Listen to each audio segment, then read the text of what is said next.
Peperangan akan selalu menyisakan kisah sedih di baliknya.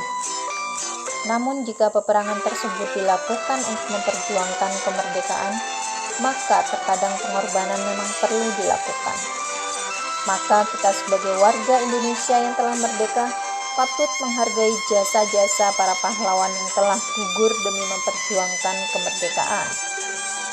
Di masa penjajahan, bermunculanlah pejuang-pejuang pemberani yang menentang para penjajah. Jangan dikira hanya pria dan orang-orang dewasa saja yang berani melawan penjajah. Ada juga gadis-gadis remaja yang berani angkat senjata di garis depan pertempuran, seperti Martha Christina Tiahahu. Martha Christina Tiahahu terlahir di era peperangan, yaitu pada 4 Januari 1800 di Nusa Laut, Maluku. Gadis desa Abubu di Pulau Nusa Laut ini sudah kehilangan ibunya sejak masih kecil, sehingga ia dekat dengan sang ayah yang juga merupakan seorang pemimpin perlawanan rakyat Maluku, Kapitan Paulus Tiahahu. Martha kecil terkenal berkemauan keras dan pemberani. Kemanapun sang ayah pergi, ia selalu mengikutinya. Bahkan ia juga ikut sang ayah ketika menghadiri rapat perencanaan perang. Akhirnya, Martha sudah terbiasa mengatur pertempuran dan membuat kubu pertahanan. Kemampuan, sikap keras kepala, dan tekad yang kuat membuatnya tidak kalah dari para pejuang laki-laki.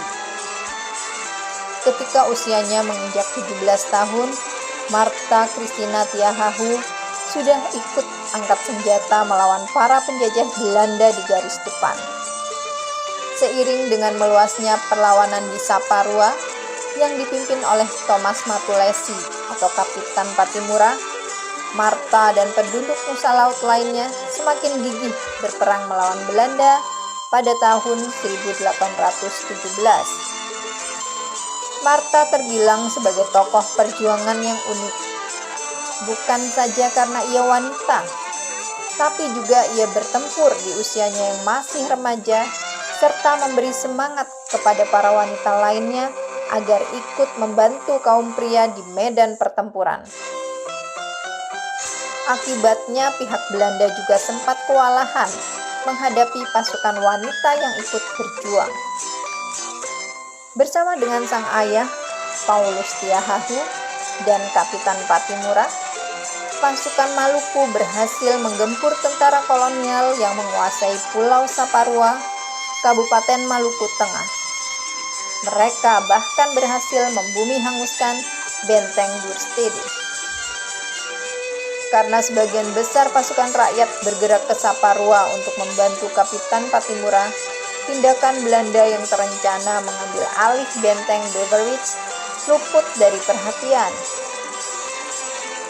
Sementara itu, guru sosialisa yang memihak Belanda ternyata dengan mengatasnamakan rakyat menyerah kepada Belanda, sehingga benteng Beverwijk jatuh ke tangan Belanda tanpa perlawanan.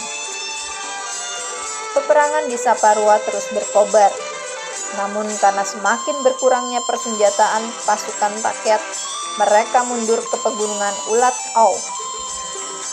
Pasukan Belanda yang berusaha mengejar kawanan pejuang berhasil dipukul mundur.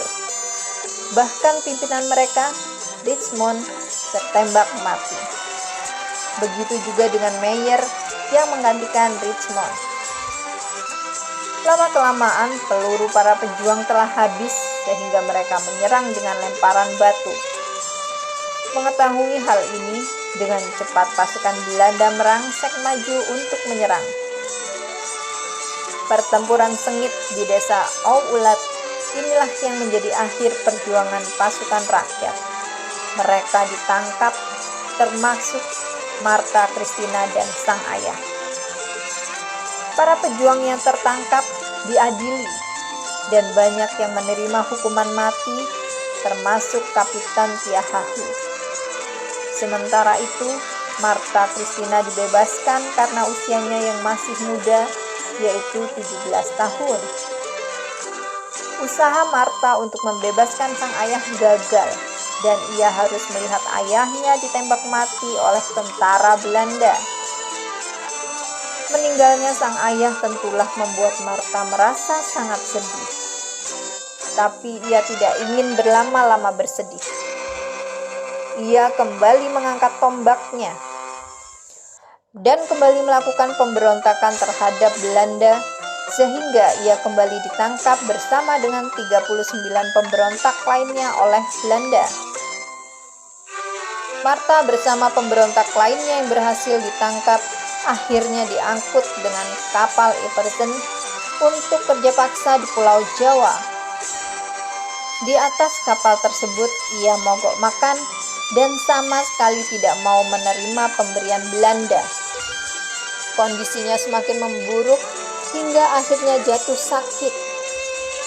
Meski begitu, ia terus menolak semua pengobatan ataupun makanan. 2 Januari 1818, hanya 2 hari sebelum ulang tahunnya yang ke-18 tahun, wanita pemberani itu akhirnya meninggal dunia di atas kapal dan jenazahnya diturunkan di Laut Banda. Tidak semua orang memiliki keberanian untuk berjuang mengangkat senjata di garis depan. Tapi nyatanya, bahkan ada juga seorang gadis di usia remaja yang sudah berani berjuang menentang para penjajah.